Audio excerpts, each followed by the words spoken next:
Let's start with a new topic from the chapter Fluid Dynamics. The topic is applications of Bernoulli's equation.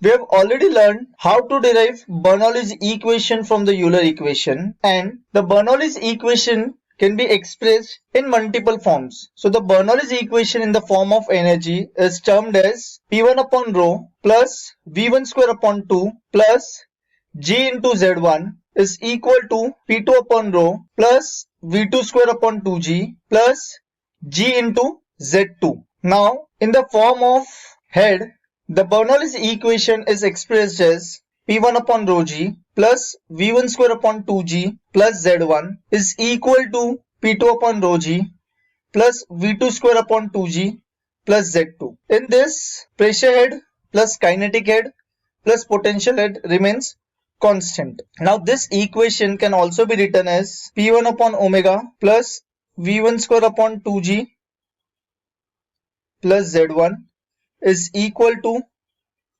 P2 upon omega plus V2 square upon 2G plus Z2.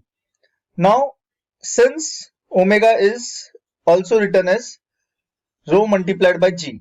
Next, in the form of pressure, the Bernoulli's equation is expressed as P1 plus rho multiplied by V1 square upon 2G plus rho multiplied by G multiplied by Z1 is equal to pressure at section 2 plus rho V2 square upon 2G plus rho into G into Z2. That is static pressure plus dynamic pressure plus hydrostatic pressure remains constant at both the sections. The practical applications of Bernoulli principle, which are used for studying the unsteady potential flow, which is used in the theory of ocean surface, waves and acoustics. It is also used for the approximation of parameters like pressure and the speed of the fluid. Also, it is used in the all problems of incompressible fluid flow, where energy conditions or energy considerations are involved. The applications of Bernoulli's principle are: the first principle or the first application of Bernoulli's principle is followed by venturimeter. It is a device that is based on Bernoulli's theorem, and it is used for measuring the rate of flow of liquid through pipes. The rate of flow is nothing but discharge through pipes. It consists of three parts: a short converging part, a throat, and the diverging part. Now this is the diagram for venturimeter. In this, I can say the first part over here is my converging part, the second part is the throat, and the third part is the diverging part. The converging part is said to be converging because it tapers from a larger diameter to the smaller diameter. So the flow is flowing through a converged part. Hence, it is termed as a converging part.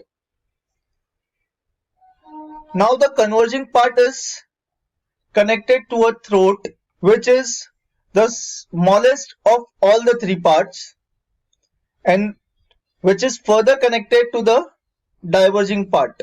The diameter at start and at the end is approximately same.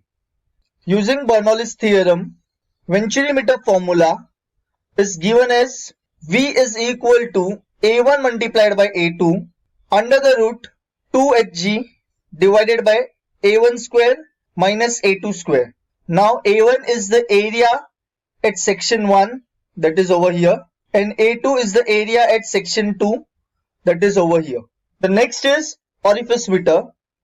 It is a device used for measuring the rate of flow of a fluid through a pipe. Again, over here, we are using orifice meter to calculate the rate of flow of fluid, that is the discharge through pipe. It is a cheaper device as compared to venturimeter.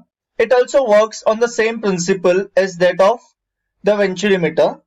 It consists of a flat circular plate which has a circular sharp edge hole called as orifice, which is concentric with the pipe.